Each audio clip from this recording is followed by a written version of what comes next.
So far, in these lectures, we have talked about mass, about acceleration, and about forces, but we never used the word weight. And weight is a very non-intuitive and a very tricky thing, which is the entire subject of today's lecture. What is weight? Here you stand on a bathroom scale. Gravity is acting upon you. The force is mg. Your mass is m. The bathroom scale is pushing on you with a force F scale. And that F scale, which in this case, if the system is not being accelerated, is the same as mg, that force from the bathroom scale on you we define as weight. When I stand on the bathroom scale, I could see my weight is about 165 pounds. Now, it may be calibrated in newtons, but that's, of course, very unusual. If I weigh myself on the moon, where the gravitational acceleration is 6 times less, then I would weigh 6 times less. So far, so good. Now I'm going to put you in an elevator, and I'm going to accelerate you upwards, and you're standing on your bathroom scale. Acceleration is in this direction, and I will call this plus, and I will call this minus. Gravity is acting upon you, mg, and the bathroom scale is pushing on you with a force F. That force, by definition, is weight. Before I write down some equations, I want you to realize that whenever you see in any of my equations g is always plus 9.8. And my signs, my minus signs, take care of the directions. But g is always plus 9.8 or plus 10 if you prefer that. Okay, it's clear that if this is accelerated upwards, that f of s must be larger than mg, otherwise I cannot be accelerated. And so we get Newton's second law. F of s is in plus direction, minus mg, it's in this direction, equals m times a. And so the bathroom scale indicates m times a plus g.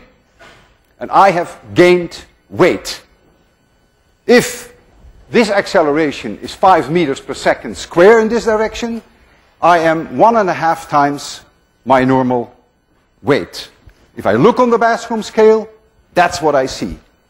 Seeing is believing. That is my weight. If I accelerate upwards with 30 meters per second squared, 30 plus 10 is 40. I'm 4 times my normal weight. Instead of my 165 pounds, I would weigh close to 700 pounds. I see that. Seeing is believing. That is my weight. Now, I'm going to put you in the elevator. Here you are. And I'm going to accelerate you down. This is now A. And just for my convenience, I call this now the plus direction. Just for my convenience. It doesn't really matter. So now we have here mg. That is gravity acting upon you. And now you have the force from the bathroom scale.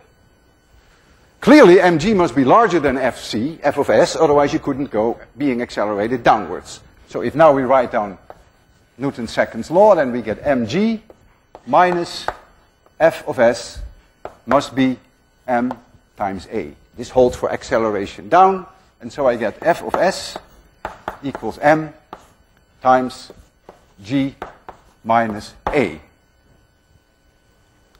This is one way of doing it, and you put in positive values for a. If a is 5 meters per second square, you get 10 minus 5 is 5. Your weight is half. You've lost weight. Being accelerated down, you've lost weight. You could also have used this equation and not go through this trouble of setting up Newton's law again. You could simply have said, okay, this a is minus in this coordinate system, and so you put in a minus 5 and a plus 10, you get the same answer. So you have lost weight when you accelerate downwards. Suppose now I cut the cable. I cut it. Then this A is 10 meters per second squared, if we round it off. You go down with 10 meters per second squared. So G minus A is 0. You are now weightless. You're free falling. You have no longer any weight. You look at the bathroom scale, and the bathroom scale will indicate a 0. You're floating. Everything in the elevator is floating. If you had a glass with water, you could turn it over, and the water would not fall out. It's like having the shuttle in orbit with the astronauts being weightless. There is a great similarity between the astronauts in the shuttle and a free-falling elevator. The only difference is that the elevator will crash, will kill you. In the case of the shuttle, it never hits the Earth because of its high speed. We'll talk about this much later when we deal with orbits and with Kepler's law. What exactly is free fall? Free fall is when the forces acting upon you are exclusively gravitational. Nothing is pushing on you, no seat is pushing on you, no string is pushing on you, nothing is pulling on you, only gravity. I will return to this weightlessness very shortly in great detail, but before I do that, I would like to address the issue, how could I determine your weight if I hang you from a string? So now, instead of standing on a bathroom scale, you are here. Here is a string. You might even have in the string a tension meter, as we have seen earlier in lectures, and you're holding desperately onto that string. Just like that. System is not being accelerated. Gravity is mg.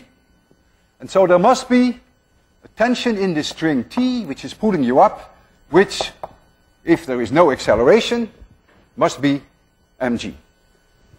I read the scale, and I read my weight. This scale indicates, in my case, 165 pounds. While I'm hanging, I can see my weight. So you see, it makes very little difference whether I'm standing on a bathroom scale and read the force with which the bathroom scale pushes up on me, or whether I hang from a scale, extend a spring, and read that value. It makes no difference. The tension here would indicate my weight. There's a complete similarity with the bathroom scale, except in one case something is pulling on me, in the other case something is pushing on me from below. Now let's accelerate this system upwards with an acceleration A, and I call this plus. Then of course this T must grow, otherwise you cannot be accelerated. Newton's second law, T minus mg must be ma. The tension in the string equals m times a plus g. Ah, we've seen that before. No difference with the elevator. You accelerate the system, the tension will increase, and you will see that. You will read that on the scale. Your weight has increased. You weigh more. Needless to say, of course, if you accelerate the system down, that you will weigh less. We just went through that argument. And if I cut the cable completely, you go into free fall, T will go to 0. A become minus 10, plus 10 is 0. You're in free fall, the scale reads 0, you are completely weightless.